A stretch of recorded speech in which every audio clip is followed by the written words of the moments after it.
Hi, இன்னைக்கு டேஸ்டியான மாங்காய் பச்சடி எப்படி பண்ணுறதுன்னு பார்க்கலாம். இது வந்து இனிப்பு, புளிப்பு, காரம் எல்லாமே கலந்த ஒரு பேலன்ஸ்டு ரெசிபியாக தான் இருக்கும். இது தயிர் சாதத்தோடு நம்ம சாப்பிடும்போது அவ்வளோ அட்டகாசமாக இருக்கும். இது பண்ணுறதுக்கு சின்ன சின்ன டிப்ஸ் அண்ட் ட்ரிக்ஸ் தான் சொல்லியிருக்கேன். வீடியோ ஸ்கிப் பண்ணாமல் கடைசி வர பாருங்கள். வாங்க வீடியோக்குள்ளே போகலாம். இப்போது ஒரு பழுக்கிற ஸ்டேஜில் உள்ள மேங்கோ வந்து இந்த மாதிரி கட் பண்ணி வச்சுக்கலாம். கட் பண்ணதுக்கப்புறம் அதை குட்டி குட்டியாக கட் பண்ணி அதை வந்து ஓரமாக எடுத்து வச்சுக்கலாம். இப்போது ஒரு கடாயில் நம்ம குட்டி குட்டியாக சாப் பண்ணி வச்சுருக்க மேங்கோ வந்து அதோட வந்து நம்ம ஆட் பண்ணிக்கலாம். ஆட் பண்ணதுக்கப்புறம் முக்கியமான டிப் என்ன அப்படின்னா, இதை வந்து லோ ஃப்ளேமில் தான் நம்ம வந்து குக் பண்ணணும். லோ ஃப்ளேமில் வச்சு நம்ம மேங்கோவை குக் பண்ணோம் அப்படின்னா தான் அதில் உள்ள நமக்கு வாட்டர் கண்டென்ட் எல்லாமே ரிலீஸ் ஆகி மேங்கோ வந்து நல்லா குக் ஆகிறதுக்கு யூஸ்ஃபுல்லாக இருக்கும்.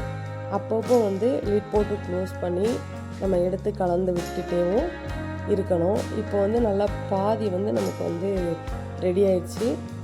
இப்போது ரெடியானதுக்கப்புறம் இதுக்கு வந்து தேவையான அளவு வந்து நம்ம வந்து சால்ட்டை வந்து ஆட் பண்ணிக்கலாம். சால்ட் ஆட் பண்ணி நல்லா கலந்து விட்டதுக்கப்புறம் இதை அகெயின் வந்து நம்ம லிட் போட்டு க்ளோஸ் பண்ணி இதை வந்து நம்ம குக் பண்ணணும்.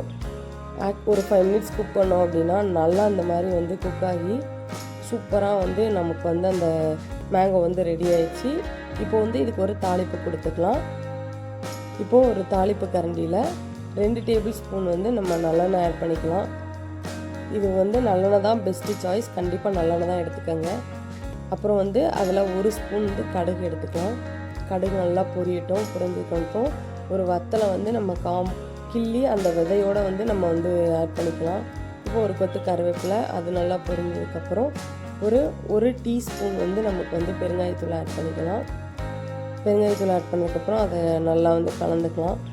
அப்புறம் வந்து இதோட வந்து சில்லி பவுடர் வந்து காரத்துக்காக ஒரு டீஸ்பூன் மட்டும் நம்ம ஆட் பண்ணுறோம்.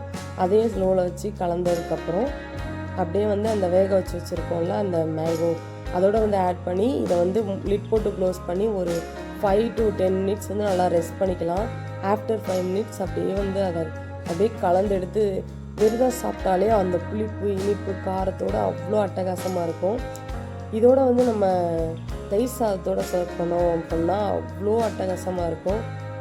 இதை மாதிரி சின்ன சின்ன டிப்ஸ் அண்ட் ட்ரிக்ஸோட வேறு என்ன ரெசிபி பண்ணலான்னு எனக்கு கமெண்ட் பண்ணுங்கள். இதை மாதிரி டிஃப்ரெண்ட்டான ரெசிபிஸ்க்கு துர்காமி கிச்சனை ஃபாலோ பண்ணுங்கள். பிடிச்சிருந்தால் லைக் பண்ணுங்கள், கமெண்ட் பண்ணுங்கள்.